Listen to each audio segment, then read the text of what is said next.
dit, votre prostate grossit, vous cherchez les épluchures d'oignons. D'oignons. Les épluchures d'oignons. On a l'habitude de jeter. Voilà.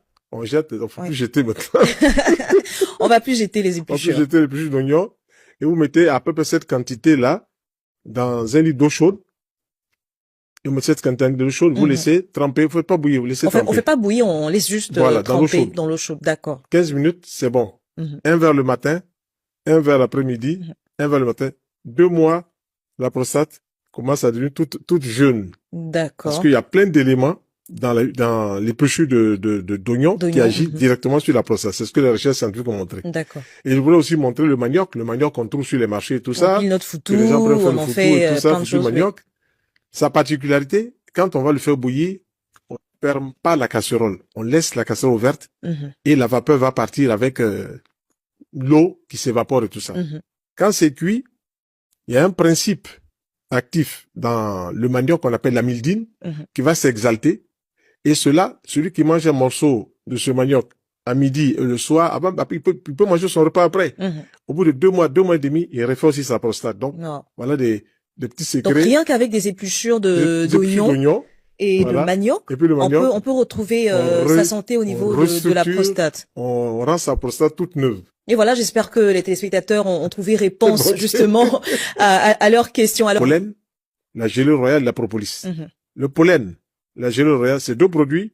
Toute femme et tout homme qui viennent me voir, l'homme me dit par exemple, il est en oligospermie, c'est-à-dire il a très peu de spermatozoïdes. Quand il prend ce pollen avec la gélule royale, un bon programme alimentaire, en 3 mois, il dépasse les normes. Les normes pour que quelqu'un procrée, c'est 25 millions jusqu'à 200 millions de spermatozoïdes. Si le monsieur est à 10 millions, il est en oligospermie sévère. S'il va jusqu'à 1 million, on peut même plus parler d'oligospermie, si on parle d'azospermie, il n'y en a pratiquement pas. Et en prenant cela, il va remonter jusqu'à atteindre les 25 millions. Il y a un monsieur de 75 ans qui a épousé une charmante dame de 40 ans et tout ça. Il voulait faire un bébé et ça coinçait. Quand ils m'ont rencontré, je lui ai dit, on va faire un bon programme alimentaire, beaucoup de fruits, beaucoup de légumes, les hormones végétales, et puis vous glissez aussi les hormones végétales du pollen et de la gélule royale. D'accord. Quand ils ont appliqué cela, paf, 3 mois après, le monsieur est passé de 7 millions, où il était en dessous de la normale, il est passé à 75 millions. Wow. Donc, dans les normes. En 3 mois. 25 millions, 200 millions, 75 millions dans les normes. Et il a progressé. Voilà. Donc, c'est ce que nous voulons montrer dans les produits de la ruche des abeilles, le pollen, puis la gélule royale. Maintenant, la propolis, c'est l'antiseptique par excellence de la ruche des abeilles. D'accord. Et les chercheurs, professeur Rémi Chauvin, docteur Yves Donadieu de la faculté de médecine de Paris, tout ça, ont travaillé sur le pollen, la gélule royale, les produits de la ruche des abeilles. Et même une science est née de tout ça qu'on appelle la mélithérapie. La mélithérapie, c'est quoi? Mélita, en grec, veut dire abeille. Donc, la mélithérapie, c'est la science qui étudie les produits de la ruche des abeilles et comment les utiliser pour l'être humain. Ils ont montré que la propolis avait des propriétés antiseptiques et antibactériennes. Donc, quelqu'un qui a mal de gorge peut utiliser la propolis. Quelqu'un qui a des oreilles en inflammation, les otites, peut utiliser la propolis. Quelqu'un qui a un tube digestif qui est un peu barbouillé peut utiliser un ulcère d'estomac peut utiliser. Donc, c'est ce que nous voulons montrer dans cette rencontre. Ensuite, on a des plantes. Les gens appellent ça les aromates, appellent les épices.